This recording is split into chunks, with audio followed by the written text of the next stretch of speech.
Welcome to Helping Organisations Thrive. Today I have the pleasure of Anna Turney on the show. Good morning to you, Anna. Morning, Julian. Thanks for having me on. Good to have you on. I've been looking forward to this interview. I'm just going to tell the audience a little bit about you. You're an executive performance coach and inspirational speaker. And a bit of a backstory to you. Back in 2006, you broke your back snowboarding, and something you love doing, and determined not to be defeated, you then decided, and I'm sure with some training and everything else, become a Paralympic ski racer. And after 3 years of training, you became sixth in 2010 Vancouver Paralympics. 4 years later, you finished fourth, sixth, and eighth for GB, for GB's most successful Winter Paralympics in 2014, the Sochi Paralympic Games. And today we'll be exploring a little bit about your story and how that caused you to become more the sort of post-traumatic growth and what it's transformed you into and what you do now, but also that comes part of what you do in terms of working with teams and building resilience and tapping into that. But before we go there, Anna, what do you love about what you do? I really love watching people change. So that comes with a decision usually, or a realization, because I think quite often we're not necessarily aware of the things holding us back or the fears we have or difficulties. And it's sort of raising that awareness and then help supporting people to find a route and the motivation to actually make change. So change, I mean, that's interesting. You like observing it. I mean, you had a massive change a number of years ago. And we talk about decisions there. Just take us back to that moment when it happened. And I guess some of the thinking, how that journey started to change for you, your life completely turned upside down. Yeah, I was in hospital. I was 26, so felt pretty young and probably invincible at that time. Oh yeah, definitely invincible. I'd never broken a bone until I broke my back, actually, so I definitely thought I was invincible, although I had been in hospital a few times. But yeah, I was scared. I felt really helpless. I just couldn't see a positive future, really, having been told that I stood 98% chance that I'd never walk again. And looking at this wheelchair thinking, how do I live a normal life? How do I work and have a family and enjoy myself if I'm a wheelchair user and disabled? I couldn't even say the word disabled. And then I think the moment that instigated the change was a friend came to visit me, and he showed me a picture of a guy flying through the air on the snow in a contraption, I suppose. I didn't even know what it was called, but a special ski, a sit ski that you can ride in if you're paralyzed. And I had the opportunity to speak to this guy, and he explained just how fun it is. And it just sounded like snowboarding. I just thought, I'm going to love this. I'm going to do that. And so I had this picture up at the end of my bed for the next 4 months in hospital. And I think it's what got me up. That was like my dream. I knew I was going to do that.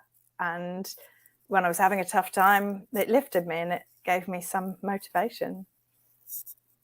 Wow. I mean, it's interesting going back to those moments when you probably felt you didn't want to hear the word disabled. You didn't want to, you had, was it 98% chance that you were paralyzed? But however, it feels like the 2%, I don't know what that 2% was. It seemed a marginal opportunity there, but I guess pretty bleak at the time, I guess. Yeah, pretty bleak. Although, and I was in Japan, so I didn't have any other spinally injured people around me. I wasn't in a spinal unit. But then I moved back down to the UK to Stoke Mandeville, and suddenly I had people around me with similar injuries or worse injuries, and that gave me some sort of support. Even if you're spending a lot of time with sort of bantering, and they're looking at me with my quite low spinal injury. So I broke my back at T11, it's about tummy button height. And they're going, oh, you're just a flesh wound. Nothing wrong with you, when they've broken their necks or whatever. But it's that, having the people around you, I think it's the team that sort of helps lift you and give you a bit of a laugh and a bit of support, and everyone's going through the same thing ultimately. So having that understanding, I suppose it's like feeling listened to in a way. That really, and my family was around me and my friends were great. I've had amazing support. And what do you think it was about that inspiration of seeing somebody, skiing on some sort of construction that were paralysed? Your friend, was it who gave you this picture? Or a friend showed me the picture, yeah. Yeah. What do you think was in their head? But also, why do you think that started to inspire you? What was it about that? What was what was going on in your head that made you sort of shift? Yeah, well, my friend Corey's a massive snowboarder, so he kind of got me because that was my passion. I wanted to compete for Great Britain in snowboarding, and so he sort of understood me and realised that this was one of the hardest things, was knowing that I'd never do that. It was in 2006, during or just up before the Turin Olympic Games, where they had the first Olympic border cross snowboarding competition. And I actually watched the girl I'd competed against in the British Nationals compete in her first Olympic Games. And I was sobbing. It was, that was brutal. So I think he got it, he understood that I couldn't see how I'd have fun because this sport that I loved had been torn away from me. And yet he went, actually, you will be able to get out to the mountains, which is what it's all about, really, for me. So I think that's what picked me up. And then I spoke to the guy on the phone, and it just sounded so liberating. I think I was feeling really trapped and really stuck, and I couldn't really see a positive future. It was like being in a hole, perhaps. And suddenly they were like, you can do this really cool thing. And I don't think I went, right, I'm going to become a Paralympian. I just went, I'm going to have a go at that. That looks awesome. That looks fun. That looks like everything I most love in life. It's almost somebody showing you a possibility, isn't it? And almost shared you as almost a window into something that could be possible. That gave you, I guess, a sense of hope and obviously somebody who knew you well, which obviously helps.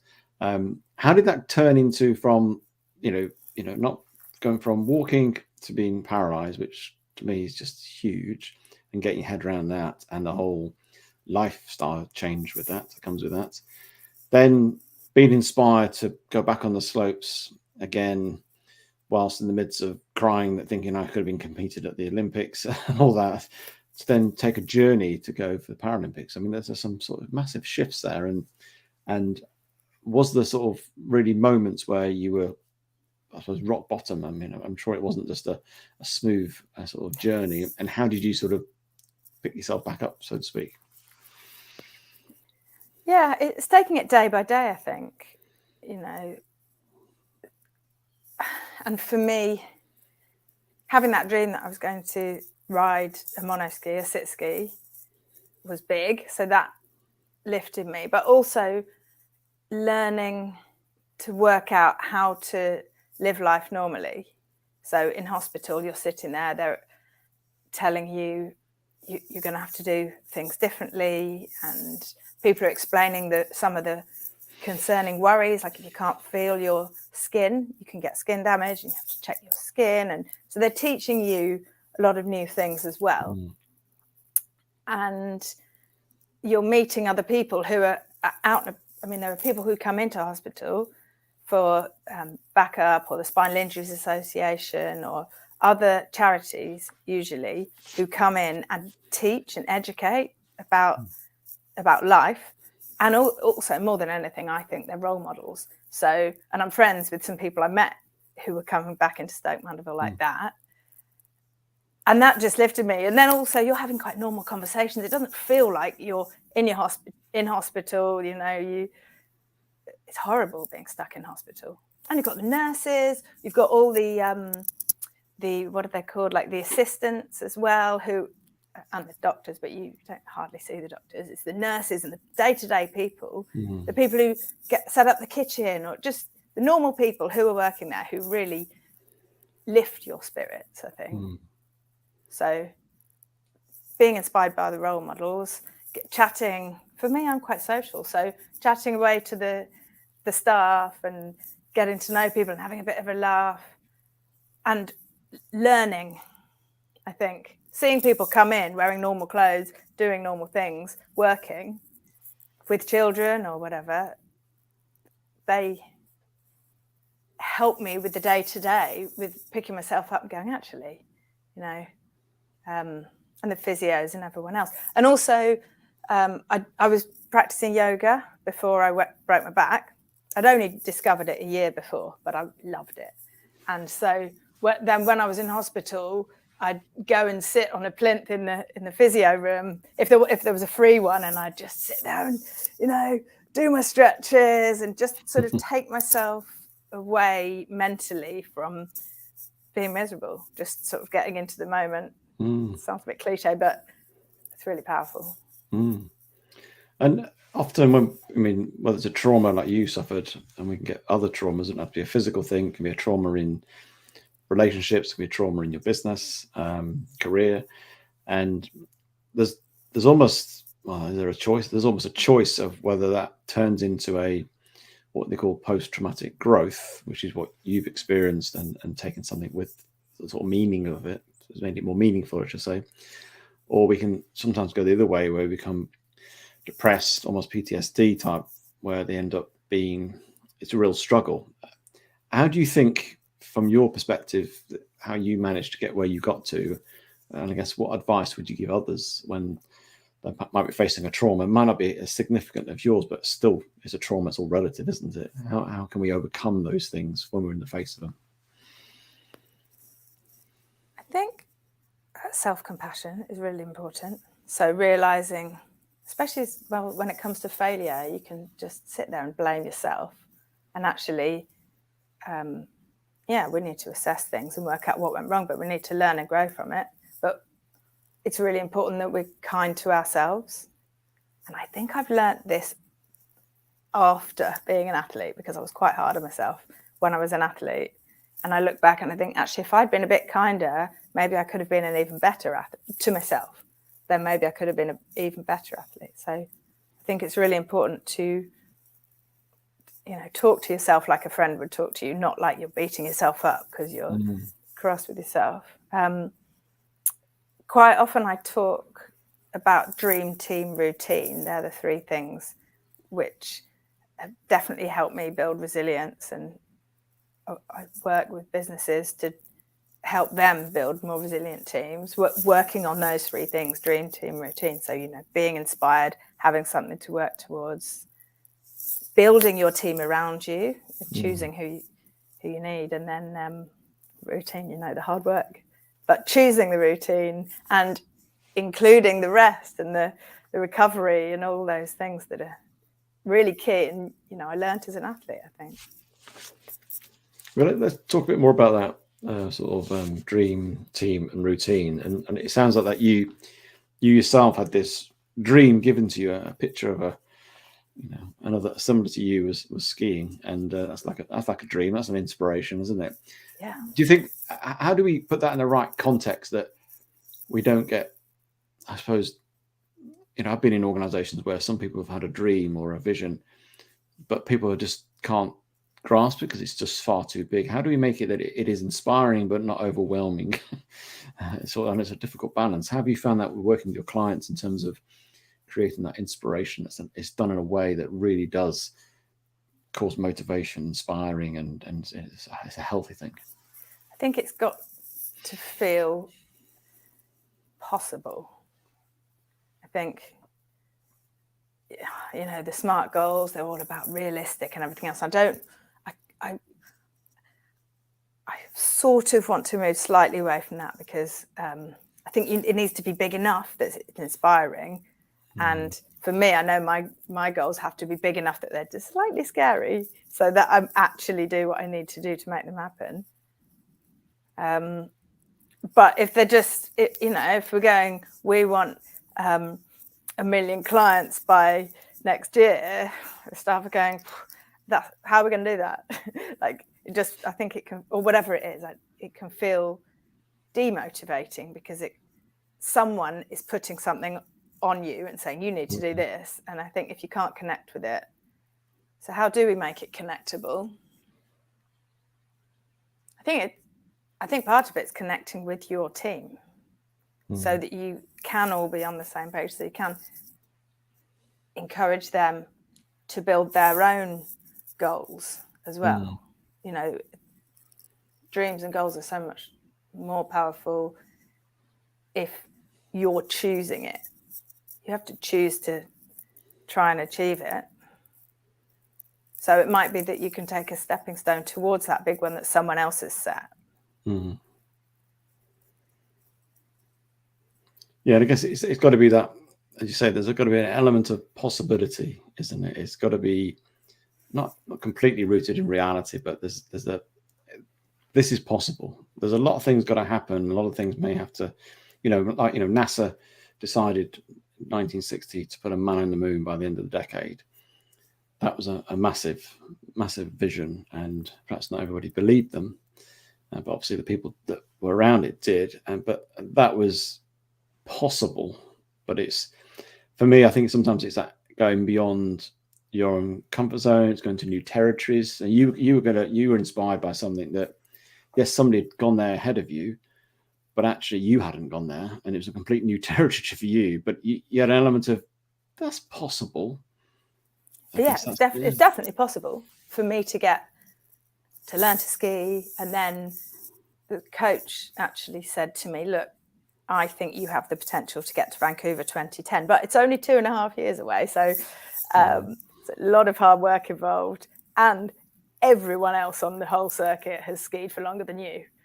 So well, somebody believing you as well, that helps. Yeah, because somebody saying, actually, I believe you can do this, signals a little bit of boosts confidence, doesn't it? Massively.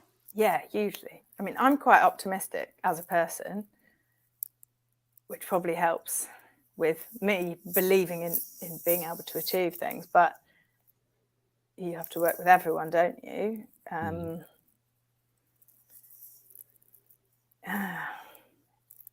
It's a real difficult one because everyone's so unique.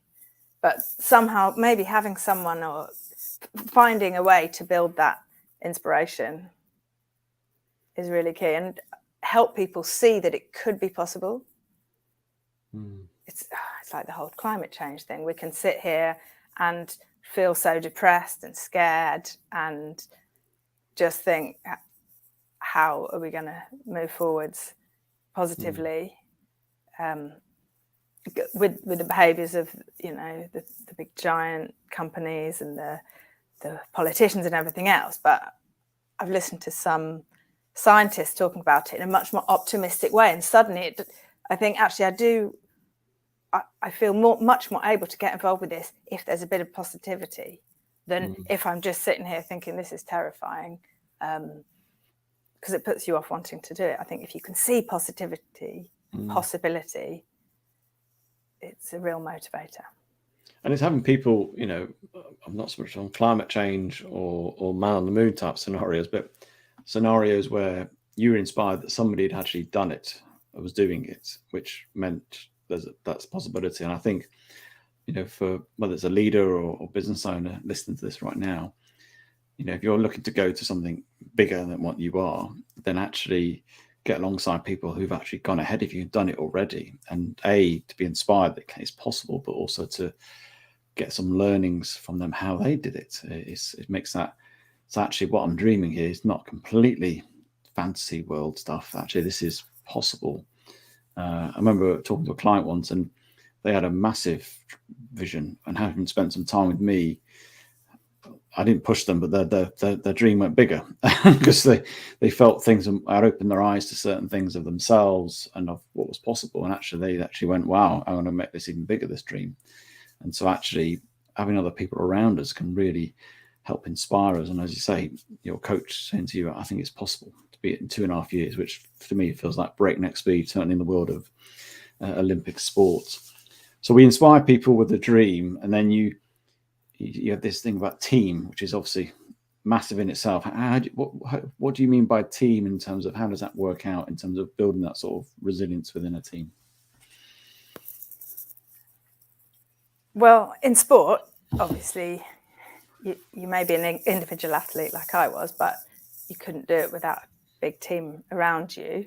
And that's not just the physios and the sports psych and the coach and someone driving you to where you need to be and everything. And your teammates and the international teammates. I mean, it goes as big as you want it to go, but it's also who do you offload to? Who do you have a bit of me time with and just chill with or have fun with? It's everything. And I think that's the same in any sort of high pressure situation. So in business, there are all these uncertainties and a lot you can't control, but you choose who you want to work with to a degree and how you work with them. And if you're with a colleague who you're finding difficult, you choose how best to manage that and who else you can spend time with. And I think the people around you are so important. And how do we build teams that, whether it might be a context of a sports team or a team in a business, how do we instill that sense of resilience that will keep them going for when things, as you say, the uncontrollable happens, things go wrong, and how they navigate those things? What's your experience of working with teams and building that sort of, I guess, agility and resilience? I think, well, COVID and everything, it's sort of knocked us back, hasn't it? And all the uncertainty and all the uncertainties that have happened, but putting people under pressured situations and then looking back at it, getting feedback and finding a positive way through and looking at what actually worked. I think so often we can go, what didn't work? What was wrong with it? What mistakes did we make? Rather than going, hey, what did work? What would we do better next time? And asking for that rather than just dishing it out because you're at the top. All of your team will have a slightly different view and have experienced the situation. So let's hear from them. Let's try and work with them rather than just sort of trying to steer them and grow them the way we think we want them to go. Let's use the diversity and use the different experiences that people are coming with. Because that's how we get better. And that's how we learn. And what are the lessons that you've learned from your personal journey that you instill within your work you do with your clients? Is there anything that sort of stands out and thinking your own personal experience has helped you in navigate this with certain clients or this way of approaching things? Is there anything that struck you? Yeah, there's lots of sporting things. I mean, I worked with a coach who was I've worked with some amazing coaches. I've worked with a range of coaches who have made me feel like I can do it. And I'll sit at the top of that hill and it'll look steep and I'll maybe ski. Before you ski race, you do a kind of recce. So you slide slowly down the course and you look down at it and you look up at it and you work out the line you're going to take and where you're going to look if it's a blind turn, and you basically plan it out. So it's really calculated risk. You might be going at 70, 80 miles an hour, but you've been through it in your mind 100 times and you know exactly what you're going to do. So it's not quite as risky as it sounds. And sounds risky to me, Anna. I say that since I've had children, I don't know if I could do it at all. Actual ski racing, I could definitely ski. But you're working with people, and if it's someone who makes you feel like you can do it, it's like you see the world in a whole different light. Whereas if you've got someone who's going, you know, I worked with another coach who was going, you're not doing this, you need to hold that position. Like, all true and all the same things the other coach was saying, but the way it was being said made me feel totally different. So I thought, I'm not good enough, I'm not doing it right, why can't I do it? And feel really frustrated, rather than thinking, actually, I can do that. But I didn't have a choice of which coach I worked with. So then I decided that every time we did the feedback after a training session, I would only write down the positive things he said. So in my notes, I only wrote down, good body position down that. And it might have only been one thing, but that's what I would focus on, rather than being cross with myself for not being able to get a tight enough line or whatever it was. Which might sound like I was only listening to half of what he said, but it was a way for me to work with someone who I found difficult and get something positive out of it.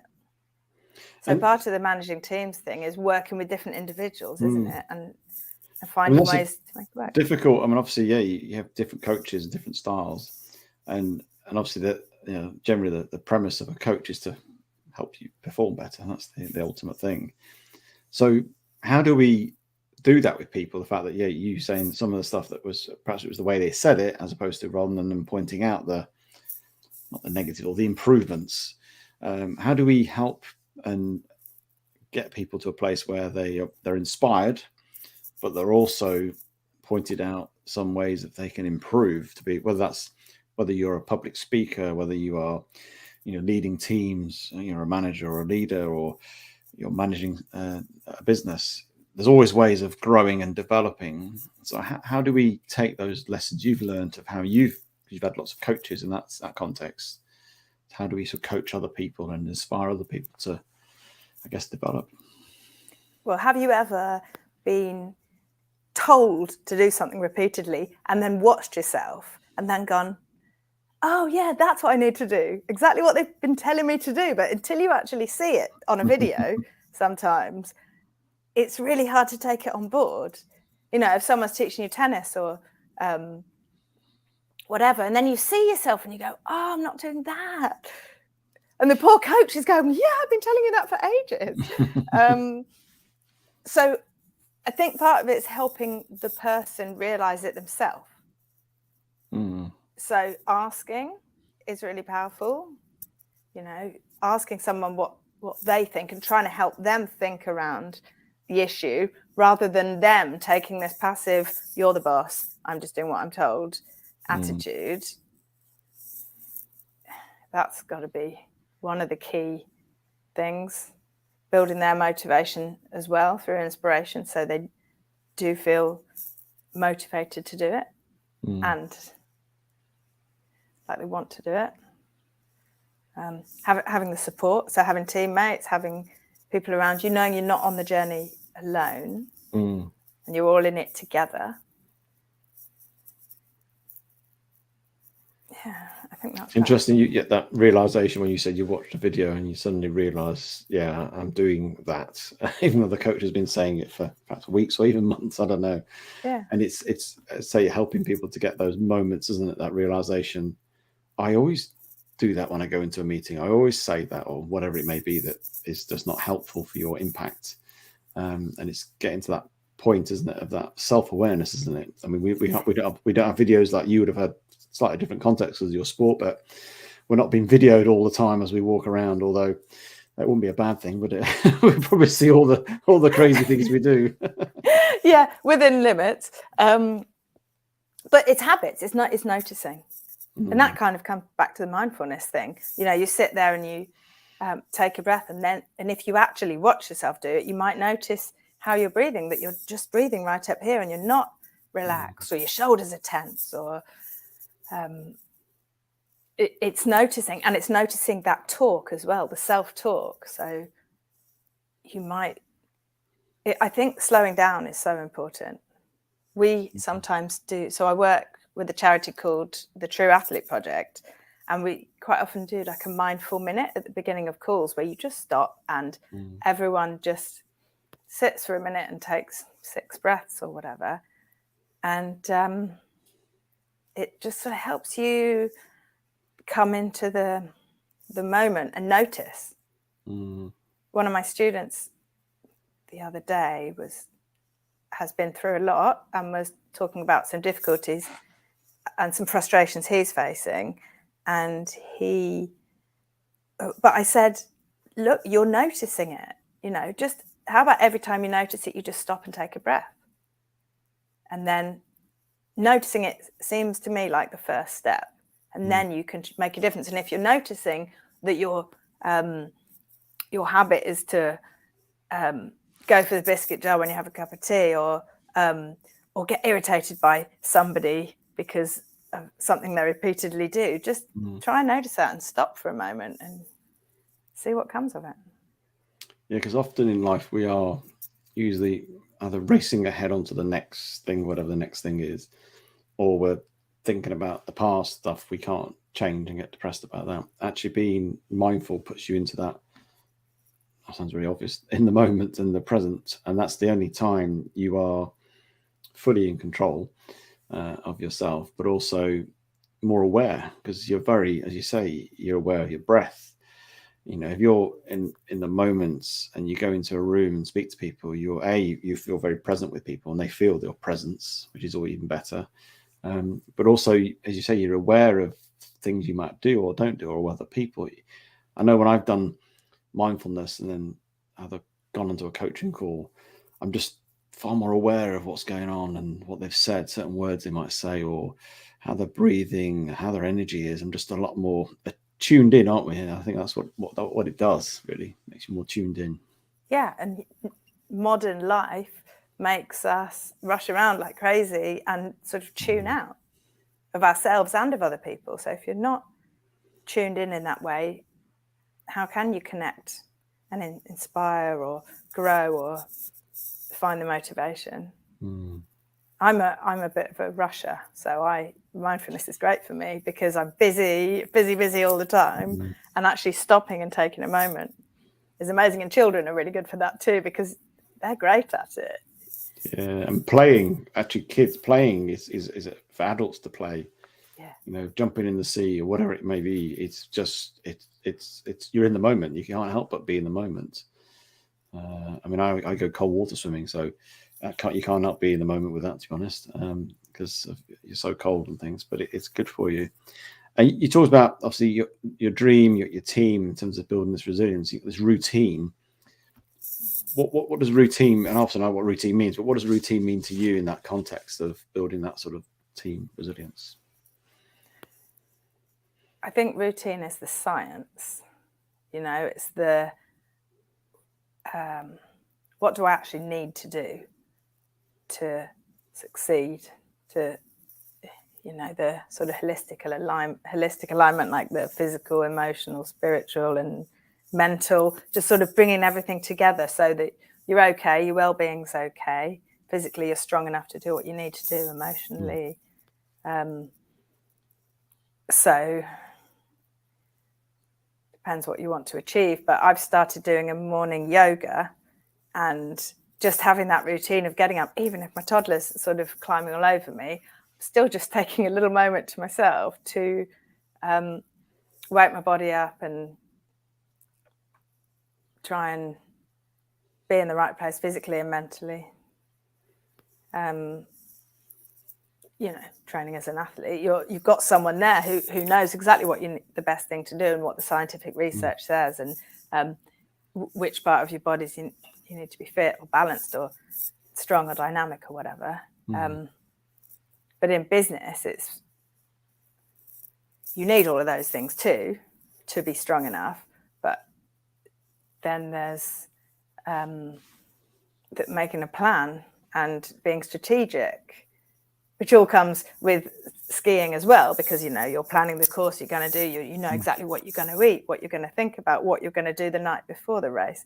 You're training as you race. So when you're training, you're pretending it's a race and you're doing exactly the same thing. You're getting your kit exactly right so that you're ready on the day. And you still have all those uncontrollables. You don't know what the weather's going to do, it's the same as normal life. It all crosses over. So some of it's bringing those things I learned from sport, And some of it's really trying to help people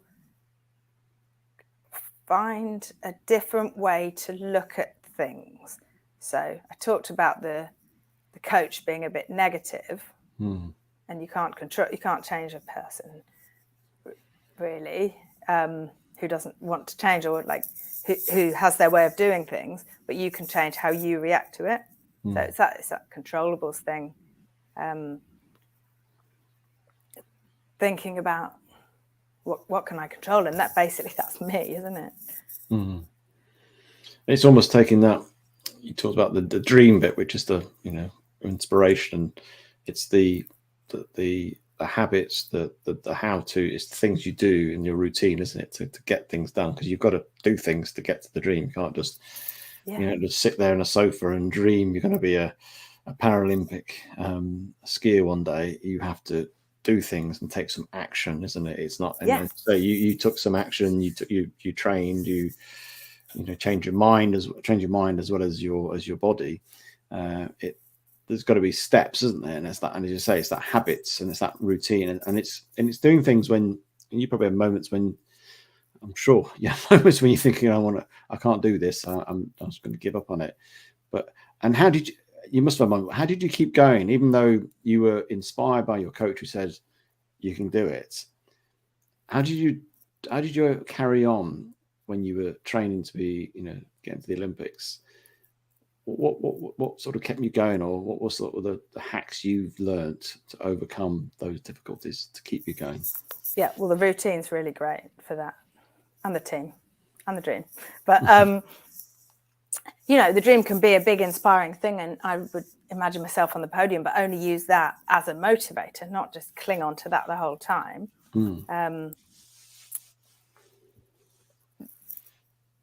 When I had a point where I really had struggled. I hadn't qualified for what I wanted to qualify for World Cup, and then I just messed up a race, and I was really frustrated. And I remember downloading and traveling down in the lift from the race piste and ringing my mum whilst I was in Austria and just going, I don't want to do that. I don't know why I'm doing this. I don't really want to do this. I just want to come home. I sort of offloading to her. My mum's quite sensible and practical. She got, well, Anna, it's 2013. The games are next year. Don't do anything rash. Just maybe have a day off. So that's the sort of team backing, having someone you can just go, I just don't want to be here. And someone who'll help you sort of stay on track, but gently. And then, the routine, it's having a plan, I think. So knowing what you're going to do. If I'm going to the gym, I make sure I've scheduled it in. I know I'm going to do it the day before. I dress for it. I get up and dress for it because, or swimming, even better, because if I put my swimming costume on, that basically it's hard to duck out of it, and human nature just wants to duck out of it, doesn't it? Or rehearsing for a talk or a sales pitch or something. I'm kind of going, I'll do it tomorrow, but actually you've got to somehow force yourself to do it. There's the reward thing, I'll have a nice cup of coffee after I've done this preparation bit. So because motivation comes and goes, doesn't it? I know I talk about this a lot about intrinsic motivation, obviously aligned to your purpose, obviously tends to be more sustainable, but it still fluctuates. And as much as you had the inspiration you were going for, you basically had a rough day and you ranted, and I think that's really healthy to have a bit of a rant. This is rubbish, da da da. It's okay. I think it's been real, but I've learned to be more. I do this ice cold water thing every day now, and some days I'm excited, and then some days I'm not so excited. And actually, the more exciting days I am when it's colder, really, and it's nice bright sunshine. It's more inspirational. It's when it's rainy, dull, and it's cold. It's just miserable sitting there. And so I've learned actually it's just a commitment. I'm committed to do this as a habit, a discipline, a routine. And it's that's what I'm going to do. It's what I do. And that's who I am. Get up, go in and get dry and everything else, get ready on for the day. And I think we have to be a bit more like that, because my motivation, as we all have it, just comes and goes. And it sounds like you had that rant with your mum who had some good advice. Well, just take a day off and and you probably gathered yourself. That's good. In terms of, as we sort of head into this year, and we're always facing challenges as a business, as individuals. What I guess one big advice would you give in terms of helping us navigate whatever may be thrown at us? This time last year we were just about to hit the Ukraine war and cost of living crisis in the UK, all around the world now, I think. We've had COVID. Things are relentless, and there's always going to be something, and so we need to sort of be able to sort of navigate and overcome that. So, what's been your learning and your advice if you're going to tell somebody to sort of how to keep going?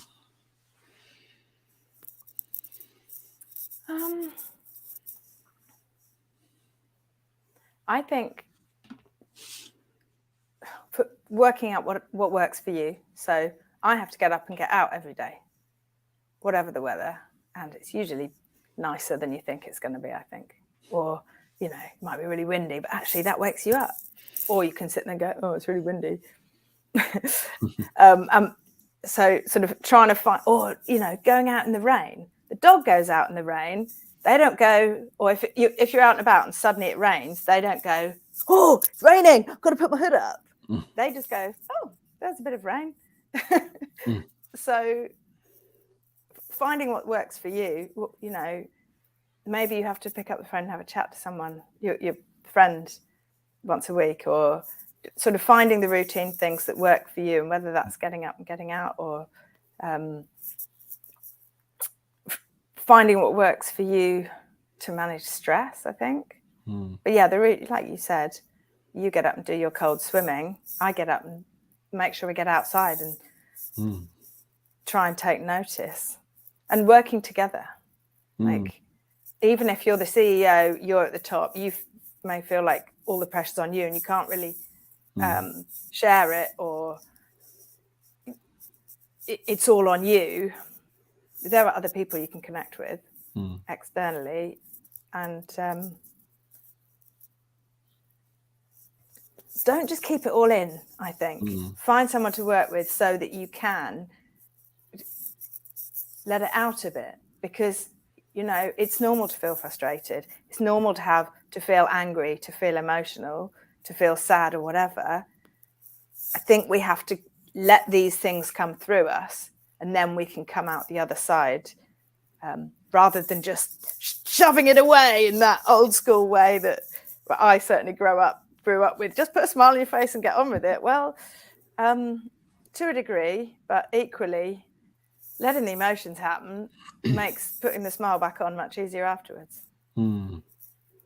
It seems all we've talked about seems a real thread of this, reaching out to people, having people around you, sharing with people. And it seems that how you've, probably even before you were paralyzed, but certainly since the point you were, it was people around you, whether it's friends, family, coaches, people to inspire you, people to sort of encourage you, or just to hear a rant from your mum, and that's okay as well. And I think it feels to me that that's a real significant part of how you can personally, but also within a team context, build that resilience. I've really enjoyed talking to you, Anna, today. It's been great to hear your story and how you've overcome and been very successful and continue to grow, not only in terms of your achievements, but in terms of your mindsets and what you're doing. If people are interested in you and want to connect with you, what's the best way of doing that? So I'm on LinkedIn, Anna Turney, and I'm on social media channels, Ski Race Anna. Brilliant. Well, thank you for your time today. Thank you so much. And for all of your podcasts. I love what you do. Thank you.